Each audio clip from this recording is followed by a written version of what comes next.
That makes zero sense. I know. I thought you That's why I remember it, because it's so weird. I thought you were totally BSing when No, you I'm said serious. It's urchin tracking. I'm serious. I mean, if I'm wrong. Under the sea.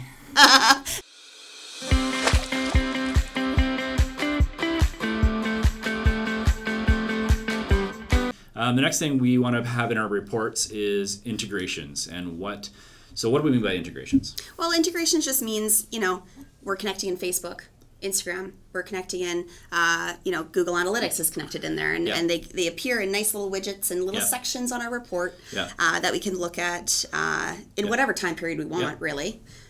Just to measure and keep an eye on. Yeah, online press releases could be integration and a source that gets plugged in. Totally. YouTube videos. I'm not sure if I mentioned that one. Email marketing, if you're using MailChimp or constant contact campaigns, that gets pulled in. Google Business Profile. Your Google Business Profile is massive. Huge. It's usually it's so important that I've said this before. It's like a second website. Yeah, it is. Right. It should be. You have your main website and you have your Google Business Profile, and often it's so important as well. Like it's almost like a second website. Yeah, absolutely. If you haven't optimized that, you need to. Let us know. That's a separate video. That's a separate video, though. Totally. So, and then the last thing after integrations would be stuff on SEO. Yeah. So, SEO stands for Search Engine Optimization. And there's a ton of factors that go into that. So many. But again, it's something you have to be measuring and making sure that you're constantly getting better and better. Is your number of keywords that you rank for in the top 10, which would be kind of Google's first page, that actually just scrolls infinitely now. Yeah, it does. But the old version of kind of what page one, your page one rankings are all important. After that, everyone gives up and no one really goes to page two, or these days scrolling infinitely. They don't want to do that. So it's really important that you're gaining more and more top rankings on Google, because why should people care about ranking on Google? Well, if you can't be found, no one's going to come to your site. Exactly. Right? So it's all about website traffic. Yeah, absolutely. So I think that it's valuable to give some practical tips on how we can measure and even just improve website performance. Number one on that, you ask anyone in the office, you have to track everything that goes out. We obviously track everything via UTMs, which super valuable. Obviously, that just basically tells the Google tags in the back end of your site where that traffic came from, and categorizes that. So obviously, track absolutely everything you can. So that's a really this episode's super nerdy. I know. There's so much lingo in here. I know. So kind of leaning into it. Yeah, but you're probably not watching this if you're not really interested in data and analysis for the marketing world. So people that you're okay to say UTM. I only just understand it myself. Yeah, but cut out the tags. What does UTM stand for? Oh, Urchin Tracking Module. What? Yeah. You know that? I do. I mean, my name's Ariel. It's like mermaid reference. How does it mean urchin? It's just a term. That makes zero sense. I know. That's why I remember it, because it's so weird. I thought you were totally BSing when you said I'm serious. It's urchin tracking. I'm serious. I mean, if I'm wrong. Under the sea. Okay, that's enough. The other really important part of improving your website performance is determining the keywords that you want to rank for. So determining your keywords essentially gives you a pretty good idea of your roadmap, of what your target is, what you're shooting for. Exactly, because SEO, and what your parameters are. Yeah, otherwise you're just wandering the desert in terms of search engine optimization. So you need a Google keyword list, that's what we call it, and then you use that same keyword list not only for organic SEO, but you're going to be using it a lot for your Google paid ads too, your pay-per-click campaigns. And even social ads. Yep. Across the board, Yeah, absolutely, for a lot of things. Yeah, and I think, monitoring and analyzing your traffic, and even just, your website, what's going on there. I think that's a huge part of, like you said earlier, if you're not, tracking it, you have no idea what's going on. You don't know if you're winning or not, right? So that's obviously a huge part of it. Hand in hand with that, we tracking goal conversions. And I would say even here, making sure your goal conversions are smart. Mm-hmm. Contact page view doesn't tell us a lot.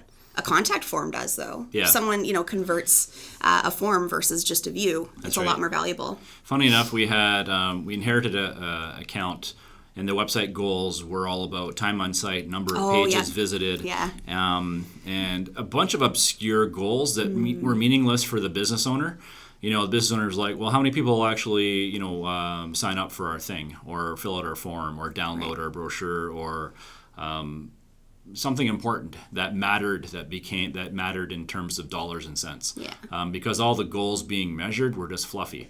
So smart. Yeah. You need smart goals. Totally. And then you can move on from there. Yeah. So often, I'm just reading from the list here. So the optimizing the page speed is one of the cool practical tips. Absolutely. And that's something that page speed not everyone thinks about.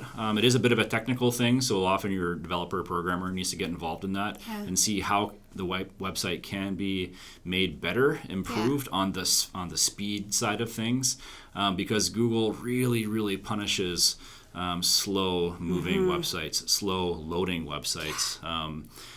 Files that are too big, images that are too big, videos that are forced to play, or load before the page actually loads. So there's all these other, things that needs to happen. So that's really important for the page speed. I will note on that note, Google has a free tool, a website that you can just pop in whatever URL you want. You can switch from mobile or desktop to see what your speed currently is. So that's kind of cool. Yep. Good point. neat little tool there. Yep. And the last tip of practical what to do next is collaborate. That's right. And this, we just mean get to know smart people. Get to know people that are smarter than you. That's one of the key to success in any business. Yeah, that's true. I think I talked about that in our winning episode. The wins. Surround yourself in smart people. So it's all of this kind of, we've been talking a lot about theory, theoretical advantages and pros and cons of why measure and what to do and how to do it, what tools to use. But let's talk about a few key examples in our company that we've seen where this is the outcome of that. So they're the results. Right. So bring it down to a very practical level. Yeah, so we work with Space Center Storage here in Kelowna, and it's a pretty cool success story.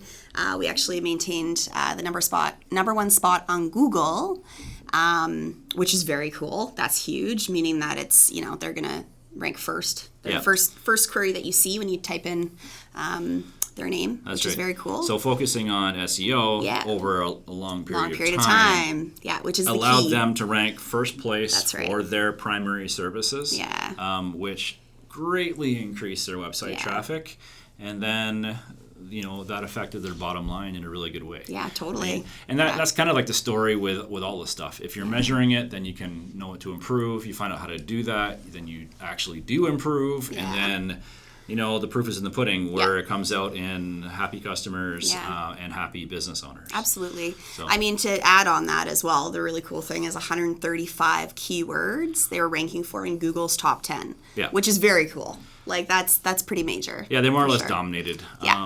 And sometimes when you get to a point where you're really, really strong, it's harder for other people to knock you off. Right. The throne. Yeah, especially on a local front. It's hard to do nationally, but in the end, it's the same thing. Yeah. It's really neat. Another HVAC company we worked with, they saw a huge increase in website traffic, so about 300% more once we started implementing some of these strategies and took their baseline and went, hey, there's all these opportunities that's not being followed on. Let's follow up on this and let's kind of, make your strategy a lot more different directions simultaneously. We're not depending on one channel. Again, we've seen companies that spend their entire marketing budget only on Facebook. Yeah. There's 900 other places, to reach your customers. And maybe Facebook is a good one. Right. But maybe it isn't. And it certainly isn't the only. Exactly. So it's but measuring that lets you find out if it is or not. Yeah. That's the point. So another boat rental company, a marina actually that we work with locally here called Downtown Marina. Yeah. They had really good success when we started working with them too. It increased their online revenue, their online bookings for boats. tremendously. Like it just went through the roof. So these are just practical examples of the results. Not that you can expect necessarily, but only if you work with a certain marketing agency that will rename nameless Twin Creek Media. So cheesy. We're gonna cut that out because that was unbelievably cheesy. So before we sing "Under the Sea" one more time for a Little Mermaid, we'll leave it at that.